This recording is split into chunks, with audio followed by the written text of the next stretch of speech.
Hello everyone, I'm back. Get ready, it's the new edition, your favorite morning meditation. Hey, it's me, part in my success. I'm a hot mess. This morning I posted my first episode of the pod and I'm kind of freaking the fuck out. I hope you guys like it. I hope it is entertaining. I stayed up until 2 a.m.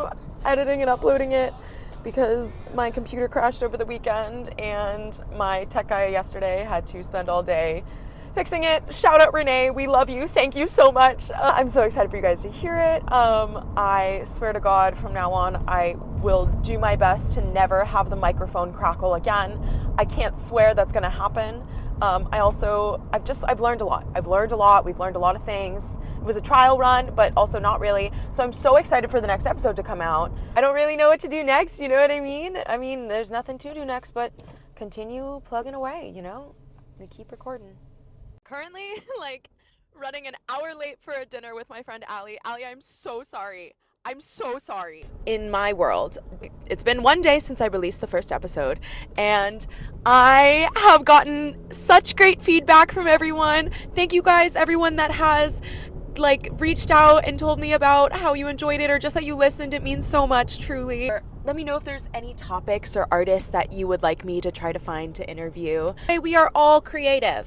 We are all creating, in my opinion, in some way, shape, or form. You have to have a process. But it's not like I'm going to be, interviewing construction company owners. That's not the vibe. But, I mean, maybe. I don't know. I am here on a beautiful Thursday evening, driving home from work. And I was just thinking about one of the most important parts, I believe, of any artist process is finding their niche and also figuring out what their brand and who their audience is. And I thought I would talk to you a little bit about what I think mine would be. And I think specifically the people that I connect most with and that I feel most attuned to and write music for is anyone who has ever felt like they don't belong. And if you don't relate to that and you don't feel like you've ever had that feeling, now you do. Congratulations.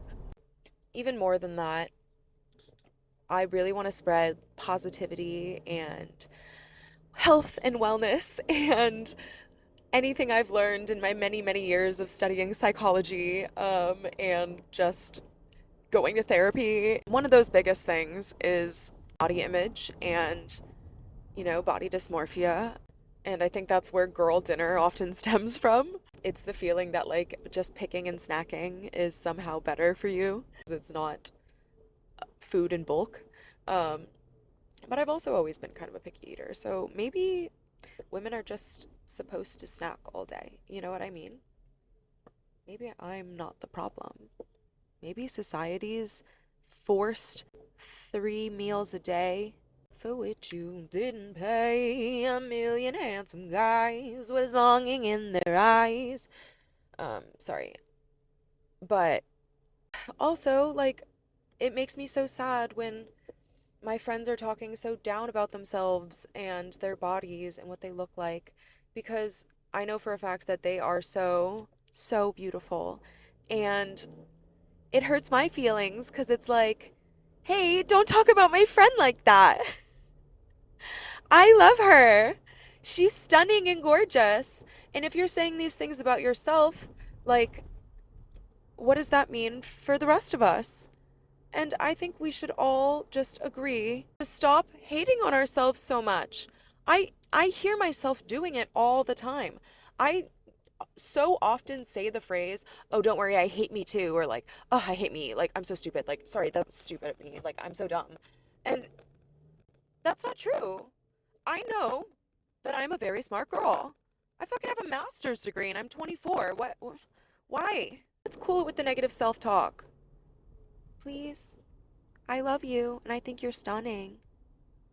And obviously we want to make healthy choices for our bodies and our minds, maintain active and fit and feel good about yourself and genuinely feel physically good as well. And a big part of that I have personally learned is not stepping on a scale, because it's not helping anyone. That number is not real. It's literally not real. What does it mean? Nothing. We're all works in progress. It doesn't change in a day, and it fucking sucks to deal with and think about and be anxious about. But a lot of that is having that voice inside that reminds you, hey, it's okay. You still need to eat food because you are still a human being. You are not just a human being, but a living thing, a creature that exists, that, like your car, when it's really low on gas and it starts a sputtering and like making weird noises, that's how you're getting too. The crying, babes, is not all just because of everything in your brain. A large amount of it might be because of the lack of things in your stomach. Healthy choices, my dudes. Healthy choices. I have really upped the ante this episode. That's for sure. We can all thank Zachary for allowing me the use of his vlog camera back when he was going to be a YouTuber, I guess. Don't know where that footage is. Would love to see it. We are on our way back from interviewing an unnamed composer. He has asked that he not be named. He did not want to come on the podcast officially, but he was happy to sit down and chat with me. And he was able to give me so much really great advice. First off, he told me to not worry about the technical side right now, to just get GarageBand, and apparently I can hook up my piano keyboard to just my computer and use that as a MIDI board and compose on it. And his first homework assignment to me was to create a doo-wop song, like a minute long, just super fun and rhymey. So that's what I'm gonna do. That's gonna be my little homework assignment, so you guys will get to see my progress on that. I'll share it with you, don't worry. I already feel a little bit more experienced now that me and Colin have made the theme song. I hope you guys enjoyed it. I'm so obsessed with it. Genuinely, I love the little ghosty sounds. I love all of the things that are happening. This composer also talked to me a lot about how he got started in the industry and like how songwriting differs from like scoring music in like film and TV. And I thought that was super cool, and the different structures of songwriting and how that actually really helps to keep you in like the creative form. Colin really talked about that too. Some really interesting things we talked about were how in the 90s and 2000s, a lot of songwriters and musicians ended up having to turn into composers for film and TV, because with the digitalization of rap and hip hop and EDM, he used to be in a band for a female rock pop artist. And like that's kind of what I want to do. I want to be a female pop solo artist who utilizes both digital music production and technology, as well as actual physical instruments, and being really big into storytelling with my songs. I'm really excited. I'm really pumped to see how this little doo-wop diddy-diddy-dum-diddy-doo goes. I gotta start writing. Gotta start somewhere, and he's right. And Colin gave me so much to think about, and I think I really do need like a simpler, easier version, and Logic Pro is $200. So, and I'm poor, and also buying it would require buying a different laptop, which I don't have money for. So every clip so far has just been a huge quality shift. Now it's horizontal, and now we have microphones, and now we're on an actual camera, and here we are, guys. Just like Colin's album, which is out, and you guys should all listen to it on Spotify because it's so fun. Going back to what I was saying earlier, weirdly enough, since I filmed all of that stuff talking about how we all need to love each other regardless of our weight and how weight doesn't matter, I shit you not, I have had so many random people just out of nowhere, like completely unprompted, tell me their weight. Can we just not do that? I don't think it's necessary. just being like, oh, I was 140 and I lost 30 and now I'm this. I'm like, I can do math, thank you. I don't need to know. Your body is going to look different at that weight than mine is, and the weight itself is not an adequate measuring tool. You can say that, like, you haven't gone to the gym in a while, so now you feel as though you're not as strong. 100%. I get. Don't tell me your weight. Why? This composer guy, he also talked to me about when you're scoring something, you get to just be like, okay, it's a comedy, like, here's my box of tools for the comedy things, like, here's what I know works, my special different sauces and ingredients, and you can just keep all the ingredients out while you're making something, like the entire film, and it's gonna have the general same theme. So for my album, I need to find the general components that I think are gonna be like the bases of my album's ingredients, because I really like the kitchen metaphor. I think it's fun, very cooking friendly. I need to know what my base ingredients are, and based on what me and Colin did today as well for the theme song, I really love the rocky, edgy, like, we're having a lot of fun with things. We're excited. Also, my parents watched my first episode, Hey Mom and Dad. They were not down with my cursing. Whoops. The composer that I met with, he said you can start on any instrument.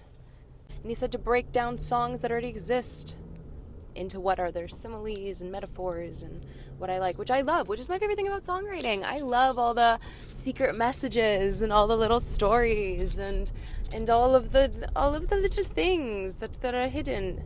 Am I in the red? Little. No. Do I have space back there? No. Okay, all right, thank you. Appreciate you. So many people already have come to me being like, oh my God, I'm so proud of you for doing this. I wish I could do something like this. In the past year, I've started doing the things that, like, I really have always wanted to be doing, which has been really exciting and, like, really fun. Finally being able to be like, okay, yeah, like, I want to go rock climbing. Like, that's something that I want to do in, like, my spare time.